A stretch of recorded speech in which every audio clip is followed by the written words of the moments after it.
Den første en ung mann som også har syslet med musikk på fritiden, og som på overflaten har jo hatt en fantastisk vellykket karriere, men som også har gjort noe viktig, nemlig i voksen alder, fortelle om at ikke alt var like greit da han var yngre. Så Margit kommer som nummer 2, og først har jeg lyst til å gi ordet til Morten. Vær så god.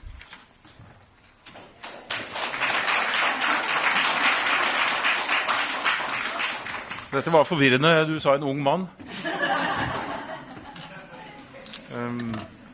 Takk skal du ha. Ja, jeg heter Morten Harket, og jeg har holdt på i 30 år nå som artist rundt omkring i verden. Det var det lite som tydet på i mine barneår. Jeg har bred erfaring med hva det vil si å bli mobbet. Det begynte ikke i første klasse, det begynte nok litt der, men særlig i 3. klasse, 4., 5. og 6. var vonde år for meg. Jeg vokste opp i et hjem med full trygghet, barneflokk på 5, alle for alle, likt. Jeg opplevde aldri at mine foreldre ga forskjellige signaler om rett og galt opp gjennom livet. Leken natur, det har jeg fortsatt. Men på skolen så ble det vanskelig, fordi jeg hadde et selvbilde som jeg tror er sentralt i dette med mobbing. Jeg hadde et selvbilde som ikke var helt à jour med hvordan jeg var. Jeg likte egentlig ikke meg selv så veldig godt. Jeg synes ikke jeg så kul ut. Og jeg gjorde egentlig heller ikke det. Så jeg trengte ikke andre til å bekrefte det, men enhver form for bekreftelse i den retning, det var jeg i grunnen enig i. Men mobbingen tok jo forskjellige former. Det var jo fysisk også. Jeg opplevde jo det bygde seg opp en kultur rundt dette. Jeg var den som var plukket ut. Det var et par andre også, men de var litt forsiktigere av natur. Jeg var større i kjeften og fikk tilbake. Det førte til at jeg visste aldri helt hva som kom til å skje i skolegården. Hvis jeg skulle prøve å være med på en balllek, fotball var det som regel den gangen, så fant jeg meg på utsiden mesteparten av tiden, og hadde aldri egentlig noe ordentlig grep rundt det. Og fordi jeg da hadde en fullstendig undergravd selvtillit på dette, så var det heller ikke noe krutt i sparket mitt. Som det ikke var noen grunn til, for jeg hadde evnen, men jeg hadde ikke tilgangen til meg selv. Og det er sentralt for hva mobbingen gjør med deg, for den undergraver utviklingen av dine muligheter.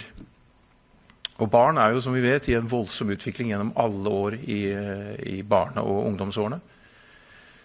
Og de elementene som er med å forme hvem du da blir, har jo stor betydning, selvfølgelig.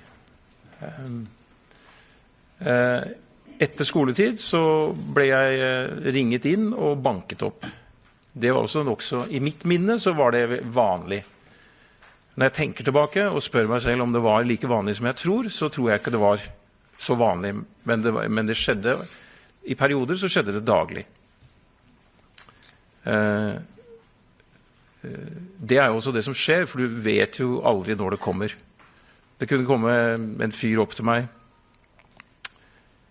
med en tyggis i kjeften, og jeg tror han skal spørre meg om noe, eller si noe til meg, og så slår han meg bare rett i ansiktet. Og da vet du aldri når det kommer på nytt. Du vet aldri hvor de står og venter når du er ferdig med skolen og skal hjem. Så daglig så gikk jeg ofte og ble ferdig med bitre tårer, som etter hvert ble tatt over av store vyer og dagdrømmer. Og inni meg så kjente jeg at jeg var sterkere enn egentlig sterkere enn alle sammen, og kom til å bli det. Jeg vet ikke hvor det kom fra, men jeg visste samtidig at det var ikke nå. Jeg visste at jeg måtte gjennom lange runder før det kom til å endre seg. Men av en eller annen grunn så hadde jeg en tro på det. Og hadde jeg ikke hatt det, så vet jeg ikke hvilken retning det ville tatt.